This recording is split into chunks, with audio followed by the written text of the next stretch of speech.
Ele vem realizando uma obra significativa voltada ao documentário de resgate histórico, cercando-se de notáveis pesquisadores, historiadores e memorialistas, tendo conquistado diversos prêmios. Em tempos de intensa judicialização e embates entre os poderes, lança o documentário longa-metragem Justiça, uma história. Um olhar inovador e inédito sobre a rica e complexa trajetória do Poder Judiciário no Brasil. Opinião Livre conversa com o produtor e diretor do filme, Vicentini Gomes. Muito obrigada mais uma vez pela sua presença aqui, é sempre um prazer. Eu que agradeço estar sempre em boa companhia. Muito obrigada. Bom, você fez aí, você prometeu da última vez que você veio e cumpriu. Você fez um apanhado histórico, sempre visando o judiciário, é isso? O filme começa, na verdade, com a chegada de Pedro Álvares Cabral, a estrutura que ele trouxe, já trouxe dentro das embarcações dele uma estrutura do Poder Judiciário de Lisboa, né, de Portugal. Deixa 2 degredados aqui, volta e depois a gente dá um salto no tempo com a chegada de Martim Afonso de Souza e a partir daí a estrutura do Poder Judiciário no Brasil até os dias atuais. E como que você foca o começo, desde a época, como era antigamente, nos primórdios, como a gente fala? Quer dizer, esse poder que veio, esse poder judiciário, foi uma herança que nós tivemos de Portugal, no caso? Na verdade, o judiciário brasileiro, ele começa a partir da chegada de Dom João VI, da chegada da família real no Brasil. Até então, nós somos colônia. Tudo que decidido tem representantes da justiça aqui, tem a Constituição da época, das ordenações aqui, mas a última palavra era em Lisboa, era em Portugal.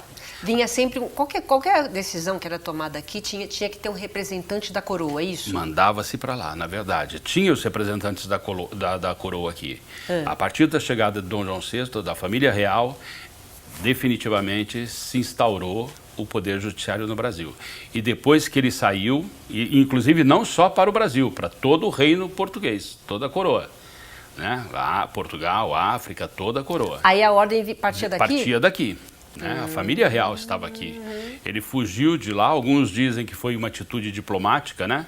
Ele saiu, fugir de Napoleão, por isso ele conseguiu manter a estrutura do reino português, ficou aqui e com a volta dele a Portugal, exigido pelas instituições, fica definitivamente instaurado a justiça no Brasil. Certo. E como que você coloca isso? Quer dizer, como é que você tentou mostrar realmente esse recorte histórico tão importante, né? Em tempos de que realmente a gente tem que prestar atenção nessa parte judiciária. Eu tive a sorte a assessoria, evidente, a pesquisa histórica ficou por conta do professor Jonas Soares de Souza, que é um especialista no assunto, é um dos nossos melhores historiadores. Mas eu tive a sorte de conseguir reunir 36 cabeças notórias entre juristas, historiadores, jornalistas, especialistas, memorialistas, que falem de cada época do nosso poder. Eu consegui reunir. Colônia, tem um grupo de pessoas... Você dividiu bem a demanda toda. Colônia, um grupo de pessoas. Império, chegada da família real, outro grupo de pessoas falando sobre o assunto.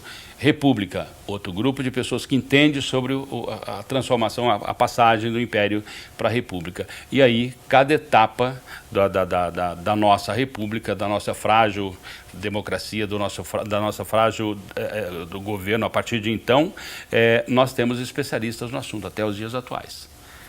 E você depois se reuniu com todos eles e você que junta tudo? Eu gravei 90 horas de depoimento deles. Ah, porque eles fizeram as pesquisas e aí eles fizeram os depoimentos para você. Eu fiz a pesquisa. Nós visitamos cerca de 80 mil páginas. Tá. Dessas 80 mil páginas, o professor Jonas Soares de Souza, junto com o grupo dele, me passou 8 mil páginas que eles achavam relevantes. Dessas 8 mil páginas, eu li, estudei, reli 200 mil vezes, selecionei o que eu achava interessante, voltei à pesquisa original para que eu tivesse embasamento para desenvolver o roteiro, desenvolvi o roteiro, que tem 300 e poucas páginas. A partir de então, eu sabia o que eu queria para o filme. E aí, eu entrevistando as pessoas, eu provocava as pessoas a falarem aquilo que eu tinha roteirizado. É um filme documentário? É um documentário. Tá. Mas eu tenho atores também, por exemplo, Colônia e Império, eu tenho atores representando a aplicação da justiça. Né? Porque você, no caso, quando você fez o seu roteiro, alguns momentos você achou que deveria ser encenado. Eu só não tive mais porque eu não consegui os recursos necessários. Mas eu precisava terminar o filme, 5 anos já fazendo o filme. E esse momento, eu acho que seria o momento ideal para estar lançando o filme. Nós estamos num momento que se repete na história. Eu mostro isso que está acontecendo agora, ela repetida tantas vezes na história do Brasil, dita e comentada, e com imagens em movimento. A partir dos anos 30, eu tenho imagem em movimento. Eu consegui um riquíssimo material, a posse de todos os presidentes da República. Né? Tudo original, Desde os anos 30. Algumas imagens eu tive que buscar fora do Brasil, que a gente não tinha aqui. Outras eu consegui aqui, mas a gente conseguiu. Um trabalho de pesquisa intenso e conseguiu mostrar no filme com recortes, com depoimento e recortes de imagem. Cena da Primeira Guerra Mundial, imagens reais da Primeira Guerra Mundial, dos embates. Vicentini, que trabalho maravilhoso! A chegada dos imigrantes no Brasil, tem filmes, eu busquei filme na Biblioteca do Congresso Americano, busquei imagem em movimento da chegada dos imigrantes brasileiros aqui no Porto Rio de Janeiro e no Porto de Santos, eu busquei imagens fora do Brasil. A gente não tinha aqui, ou eu não consegui o lugar certo, mas eu busquei onde eu tinha, onde eu podia conseguir, e me cederam as imagens, algumas eu comprei, outras foram cedidas, né, doadas para o filme, né, mas o material é muito rico. Agora, eu fico até, né, minha cabeça fica até zonza. Eu fico imaginando você com todo esse trabalho, né, com 36 historiadores pesquisando, você tendo que juntar tudo isso para fazer um roteiro. A partir desse roteiro é que você foi buscar essas imagens? Não, eu fiz o roteiro antes. Ah, Vicentini. Eu fiz o roteiro antes e aí eu filmei com os especialistas. Eu tenho 90 horas de depoimento deles. Dessas 90 horas eu criei diálogos entre eles. Eu botei um conversando com o outro, completando você começa um raciocínio, eu completo, vem um outro completa o outro raciocínio. Eu tenho desde Ives Gandra Martins, Marco Antônio Villa, né, André Figueiredo, que é especialista em colônia, Ana Luísa Martins, lá do Condefat, tem os 3 últimos presidentes do TJ, o doutor Naline, o doutor Calças agora, o doutor Paulo Dimas. Mas cada um contando a história? Cada um contando o seu... Ou dando a sua opinião? Não, eu tenho... Claro que tenho opinião. No final do filme, por exemplo, eu provoquei sobre a questão da importância da reforma do judiciário. E eles rasgaram o verbo. E eu editei e coloquei eles falando, rasgando o verbo. São os donos do poder, não são as pessoas que julgam e estão lá assumindo o poder. Eles falaram e o que eles falaram eu editei. Por que essa indignação sua e essa vontade de fazer um filme sobre o judiciário? Isso aqui tem uma história. Quando o desembargador Roque Mesquita, lá em 2012, ganhou a eleição para presidente da APAMAG, a Associação Paulista dos Magistrados, ele foi meu professor de história no colégio. E nós somos amigos desde a época. Ele levava as filhas dele para ver meus espetáculos, nós ficamos amigos. Ele falou, e eu como faço filmes históricos, os filmes de cidade, alguns deles eu até consultei ele é historiador também, tem depoimento, ele falou, você podia fazer um filme sobre a história da APAMAG. Isso à tarde, durante a eleição. Consolidado a eleição dele para presidente, à noite teve o jantar de confraternização. Eu fui convidado para esse jantar. No jantar estavam dois ou três presidentes do tribunais, antes e depois, e nós conversando, eu falei, por que não a história do Poder Judiciário? Que é uma coisa que não existe, é inédito. Né? Não. Eu pensei, cheguei em casa, já sentei no computador, passei a noite trabalhando. Criando o roteiro? Não. Fazendo projeto para a Ancine. Chamei o professor Jonas Soares de Souza, montamos a estrutura do projeto, encaminhei para a Ancine. 3 meses depois, 4 meses depois, eu tinha o projeto aprovado. Certo. Né, com orçamento e tudo. Tá. Levei para ele e falei, tá aqui, ó, vocês podem me ajudar agora a buscar recursos. Eu comecei a bater de porta em porta, bati mais ou menos 150 empresas, um pouquinho mais talvez. É essa a dificuldade que você tem para recursos? Mais ou menos, um pouquinho mais de 150 empresas. Tivemos os cartórios de São Paulo, outras empresas que nos patrocinaram, Qualicorp, Softplan, Terras de São José, cada um dando não o que seria necessário, mas contribuíram, né? Deram a sua contribuição. O resto foi do meu bolso. Eu botei R$450 mil do meu bolso. Acreditando realmente nesse projeto. Porque você acha importante contar essa história? Não só eu acho importante, mas a gente conseguiu um resultado muito significativo. No atual momento do país, é uma coisa extremamente vigorosa para se assistir, se ver. E é importante, o que eu acho assim, maravilhoso nesse teu trabalho, independente do momento que estamos vivendo, é uma história que precisa ser contada até para a gente entender aonde nós estamos. Porque pouca gente sabe onde nós estamos e por que chegamos até aqui, certo? E a por história, que estamos nessa situação? Ela é Quer dizer, cíclica. começa desde o Império, lá de trás, né? É isso que você mostra, desde lá de trás. Quem que povoou o país? Quem eram as pessoas que vinham para cá? Né? Normalmente eram os degredados. As pessoas eram condenadas em Portugal, eles mandavam para a África ou para cá. Aí o degredo parou aqui no Brasil quando? Quando descobriu-se ouro, porque as pessoas criavam casos lá em Portugal para vir para cá, porque tinha ouro no Brasil. Né? E aí parou-se. E aí criou-se uma outra legislação, abriu-se. Aí começou novamente começou a questão da escravatura, depois a imigração, todo o processo. Nós tínhamos uma estrutura escravista aqui. Chegaram, não estava rendendo mais, não tinha trabalho. O Brasil foi o último país a parar com isso daí. Foi o último. Né? Mesmo depois de proibido com a questão do tráfico da escravatura. O Brasil, mesmo proibido, o Brasil continuou ainda fazendo mercado negro, praticando o mercado negro. Imigração. Os imigrantes chegaram e começaram a trabalhar como escravos. Só que eles tinham uma estrutura lá. E eles tinham os anarquistas, o movimento anarquistas, começaram a protestar. Criou-se legislação, chegou Getúlio, leis trabalhistas. Todas essas conquistas a gente mostra desde do início até os dias atuais. O que se conquistou, a questão social, a questão trabalhista, e todo o processo político do Brasil nesse período com foco no Poder Judiciário. E é muita conta que precisa ser acertada, né? Tem muito Não ainda. A gente é uma democracia jovem, a gente ainda é um país muito jovem, tem muita coisa que a gente precisa aprender e é importante a gente aprender com o que aconteceu com a gente. Né? Eu boto o final do filme, não vou falar o final do filme, porque eu quero que você vá ver, né? Você também, mas assim, a gente discute e não adianta a gente trazer modelos de outros países. Nós somos brasileiros, aqui é uma coisa única. Nós temos que pensar e repensar a nossa estrutura, como nós funcionamos, de que maneira nós vamos resolver os nossos problemas. Modelos outros não vão funcionar aqui, nunca funcionaram. Acho importante a gente falar sobre isso. Eu vou fazer um rápido intervalo comercial. Daqui a pouco a gente continua aqui no Opinião Livre. Até já.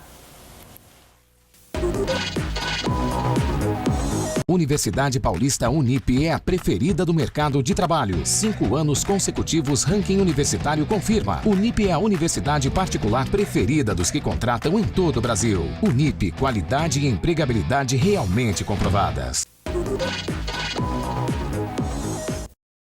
O Opinião Livre de hoje está conversando com o produtor e diretor do filme Justiça, uma História, Vicentini Gomes. Gostei do nome, Justiça, uma História. Por quê? Como você chegou nesse nome? Então, por que uma história?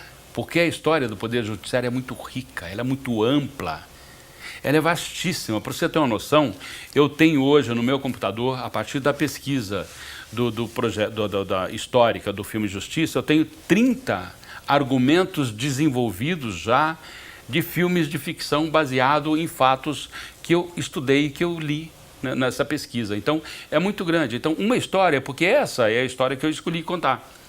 Esses fatos que eu estou mostrando no filme, foi a que eu decidi. Fazer um filme histórico, você tem que escolher os fatos. Porque senão você começa a sair para cá e para lá e acabou, né? Você tem que ter uma linha, você tem que ter o famoso o paradigma, o início, meio e fim. Você tem que manter o interesse, manter os pontos de virada, mesmo num documentário, você tem que ter os pontos de virada, senão não é interessante. Certo. Senão as pessoas, né, saem do filme, Tá assistindo a televisão, desliga.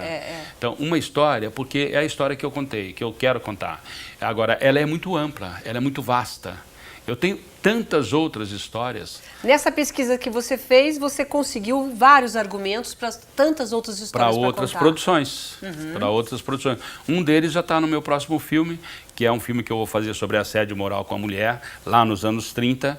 Mas eu acrescentei na história, é uma adaptação de um livro de uma autora de Brasília, Clotilde Chaparro, mas eu acrescentei na história do livro, e claro, com a devida autorização dela, e eu falei, eu faço uma adaptação livre se você me permitir, senão eu não vou trabalhar, aí você procura outra pessoa. E eu gostei muito da história dela, mas a personagem morre, e eu ressuscitei a personagem e ela precisa contar uma história. E eu transformei ela numa sufragista. Que nós vamos saber depois, então, quem é. Com certeza. Certo. Isso daí e a história ficou Olha, bacana. Imagina, a sua cabeça não deve parar, né, Vicentini? Não para, imagina. Dentro, eu escrevo, né? todos os dias. É? Eu chego, não importa o horário que eu chego, se eu estou viajando alguma coisa, eu estou no hotel, eu abro o meu computador, pelo menos 15, 20 minutos eu vou lá e escrevo alguma coisa. Escreve o quê? Qualquer coisa. Ou eu continuo alguma coisa que eu já tenho desenvolvido, ou alguma coisa que eu li no jornal e eu achei interessante, eu vou lá, anoto o assunto, desenvolvo alguma coisa que eu penso sobre aquilo, escrevo ideias. Mesmo que eu não tenha um assunto para desenvolver, eu escrevo ideias, novas ideias. Opiniões sobre alguma coisa que você viu? Tudo. Eu escrevo pelo menos 15, 20, 30 minutos. E a hora que você está lá empolga, às vezes vai 2 horas, 3 horas. É verdade. Às Esse é um exercício, é? É um exercício? É um exercício constante. Olha, que interessante. Quem quer escrever cinema, televisão, teatro, tem que escrever todos os dias. Eu acho até quem quer escrever, né? Quem quer escrever tem que... Agora, uma coisa muito importante é você levar essas suas ideias, esse seu conhecimento, principalmente no caso desse filme, que eu falei até no primeiro bloco, muita gente desconhece, né? Por que nós chegamos até aqui na situação que nós passamos em relação ao judiciário, tantas dúvidas, tantos questionamentos. Você está levando esse projeto para as universidades, os colégios? Para as universidades. Isso que você comentou é muito interessante. O próprio operador do direito desconhece a abrangência que a gente tem no filme. Desconhece fatos que a gente aborda no filme. E eu estou levando isso para a universidade. Fiz um investimento, estou levando cinema para a universidade. Eu chego num espaço como esse daqui, numa sala de aula, que se for o caso, a gente monta uma tela, eu adquiri uma tela de 200 polegadas, levei um projetor profissional, a gente monta a tela, monta o som, solta o filme, exibe o filme e depois tem um debate. Às vezes eu levo algum convidado, os próprios professores, normalmente dos cursos de Direito ou curso de Administração que a gente indica, os cursos básicos do assunto lá de História, a gente chama para debater e tem tido uma grande surpresa, debates calorosos, debates tensos, né? O questionamento das pessoas é muito interessante. E isso surgiu de uma ideia de quando eu era estudante. Eu ia perguntar por que você tem essa vontade. Eu fiz um aninho e pouco de Direito e fugi para as artes, mas a minha contribuição para o Direito está aqui, o filme, né? Eu paguei a minha dívida que eu tinha lá de ter abandonado o curso. E nessa época, a ditadura militar, um livro que se andava, eu fui enquadrado várias vezes aqui no centro de São Paulo, porque eu estava lendo um livro de sociologia, um livro de política, algum livro que era censurado pelo sistema da época. Filmes proibidos, a gente conseguia cópia do filme em VHS, botava no VHS, uma televisão, mostrava para a sala de aula, mostrava para a escola. Uma peça de teatro era proibida, a gente conseguia, o autor já estava entrando no meio, a gente conseguia, o autor ia lá para a faculdade, a gente comprava livro, o Plínio, né? Quantas vezes o Plínio não foi?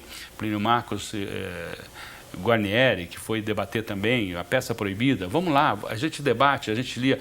Hoje, essa moçada toda... Essa liberdade que tem hoje para fazer isso. Tudo, biblioteca, com tudo aberto, todos os filmes do mundo rodando São Paulo, Rio de Janeiro, no Brasil, teatro, a quantidade de 250, 300 espetáculos por ano, São Paulo, Rio. As pessoas não vão ao teatro, as pessoas não leem, não assistem cinema, não vão a um evento cultural.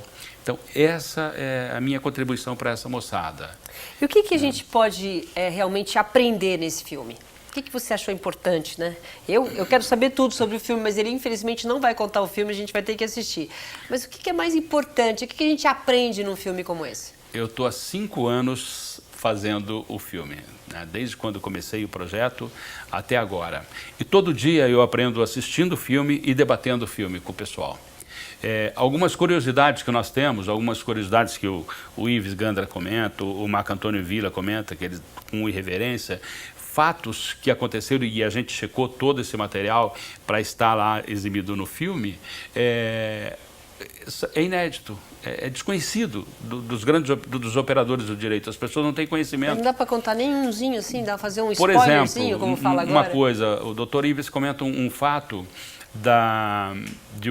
não, Marco Antônio Villa comenta esse fato, que a primeira constituição do regime militar, né, da ditadura militar, os congressistas tiveram que atrasar o relógio uma quantidade de horas. O boy do Congresso teve que atrasar o relógio porque eles não conseguiriam aprovar no tempo hábil que a junta militar determinou que eles deveriam entregar a carta constitucional. Então é um fato que, e isso aconteceu mesmo, uma curiosidade que tem, que é bastidor, mas a gente checou e a gente faz a brincadeira do reloginho atrasando lá. Uau. E as pessoas riem.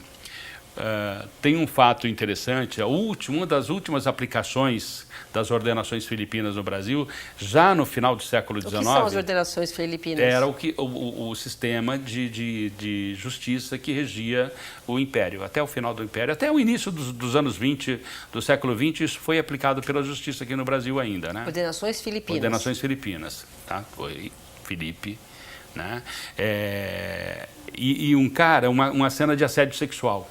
E o cara insistiu tanto, com tantas vezes, e um dia ele assediou a mulher de um cara lá. E a sentença foi o esmagamento dos testículos dele em praça pública. Isso aqui, né? No Brasil? Aqui no Brasil. A Praça da Liberdade aqui, sabe por que tem a Igreja das Almas ali? Ali era um lugar em que as famílias se reuniam aos domingos para ver enforcamentos, as execuções. Meu Deus! Entendeu? Até... Há pouco tempo você está falando? Boa parte do século XIX ali, entendeu? Teve execução ali, entendeu? Teve pena de morte no Brasil até um pouco mais do meados do século XIX, né? O que te deixou mais surpreso dentre tantas essas Se você olhar o que regia a legislação, né? Naquele período colonial, e já mesmo no Império, as pessoas conversando na rua, se falasse alguma coisa do imperador, eram punidos severamente e punidos em praça pública ou na frente das pessoas para que os outros não repetissem os mesmos erros. Então, a evolução... Cortar mão, orelha, se roubasse, entendeu? O pelourinho, que era o símbolo da justiça no Brasil, o primeiro símbolo da justiça no Brasil, era o pelourinho, né? Que era um poste que tinha onde amarrava as pessoas e castigava as pessoas, lia-se os proclames, lia-se as transformações da lei, lia-se o que vinha de Portugal, né, para que as pessoas ficassem sabendo, e dali espalhava-se no boca a boca essas notícias. Quer dizer, foi uma época muito cruel que a gente viveu aqui. Foi. Não muito. Aqui, no governo Getúlio Vargas, foi terrível. Na ditadura militar, foi terrível. As torturas, né? É tão pouco tempo atrás aqui agora. É um passado muito recente. E tem um monte de gente aí falando que quer os militares no poder de novo. Né? Isso aí realmente é uma coisa que é uma história que tem que ser contada, principalmente para... Eu sempre penso, né, ô Vicentini, que geração que está vindo aí, né? Qual que é a importância dessa nova geração que tem toda a tecnologia à sua mão, né? É uma geração diferente, a gente sabe que nós somos analógicos, eles já nascem digitais. É uma geração que precisa desse passado e desse conhecimento para quê? Que embasamento que um filme como esse pode trazer para essa nova geração? A gente conhece muito pouco desse passado recente. A população, em geral, conhece muito pouco desse passado recente, muito pouco mesmo. É cruel algumas questões que aconteceram nesse período. O Oswaldo Mendes, jornalista, deve conhecê-lo, jornalista, foi da Última Hora, Jornal Última Hora, é ator, diretor, dramaturgo. Eu boto um questionamento que ele falou: nós precisamos começar a pensar que país nós queremos ter. Né? A partir desse questionamento, eu editei a parte final do filme. Né? Pensando nessa pergunta dele, que país nós queremos ter? E quando você exibe o documentário, o filme para esses alunos, enfim, o que você já está fazendo, esses questionamentos, você gosta do que você ouve? Quer dizer, você acha que essa juventude, ela está antenada em realmente modificar alguma coisa? Não só dos alunos, mas sobretudo dos professores, dos especialistas nos assuntos, os desembargadores que assistiram o filme, juízes, promotores, advogados, historiadores, professores de outros cursos também que assistiram o filme e vieram debater. Eu estou realmente surpreso com o que eu estou conseguindo levar para eles. Eu pensei que tinha conseguido um patamar bacana de resultado, de qualidade, de realização. Mas o que eu estou tendo é muito além desse patamar, está muito acima, e eu estou muito surpreso, muito feliz com o resultado do trabalho. A resposta, né? Muitos, né, no caso dos desembargadores, e muita gente nem sabe 1/10 do que você está apresentando. São Exato. Coisas novas, coisas antigas, coisas registradas, mas que para eles, mesmo dentro do judiciário, não sabiam disso. Não, muita coisa que é surpresa para o pessoal, para as pessoas. As pessoas comentam. Isso é uma grande surpresa, uma boa surpresa que a gente tem para o Poder Judiciário. E é um poder que quase não se fala dele. As pessoas normalmente têm medo da justiça. É uma distância, as pessoas querem se afastar. E é uma coisa que é regida, não... Assim, quem faz as leis não são os juízes. Os juízes aplicam as leis. Aplicam as leis. Quem faz as leis é o legislativo, são os deputados, senadores. É verdade. Então, são duas coisas. As pessoas não podem pensar que quem faz a lei é o juiz. O juiz não faz a lei, o juiz aplica a lei. Ele segue a Constituição, dentro da Constituição com todas as suas regras e os acontecimentos, ele escala isso daqui onde que está, ele aplica a lei. Quem faz a lei é o legislativo. E a gente tem muitas coisas a ser corrigidas por essas leis que dão brechas, que estão incompletas. O sistema jurídico brasileiro hoje, segundo os próprios especialistas, é muito vasto. Nós não conseguimos chegar nunca ao final de um processo. É verdade. Dificilmente, se você pega um réu abastado ainda, você não chega ao final de um processo. Muito bem. Eu acho que infelizmente, nós encerramos nosso programa, mas fica aí um alerta, realmente um clamor, né, para a sociedade com esse filme e esse documentário, esse belo trabalho que você fez. Tá. Muito obrigada pela sua presença aqui. E eu estou à disposição para a sua faculdade, para o seu curso de Direito. É só entrar lá no site, é só chamar a gente e a gente leva o filme até a sua faculdade. Muito bem. Muito obrigada, viu? Eu que agradeço mais uma vez estar aqui. Obrigada. O nosso Opinião Livre de hoje fica por aqui. Obrigado pela sua companhia e até a próxima. Tchau.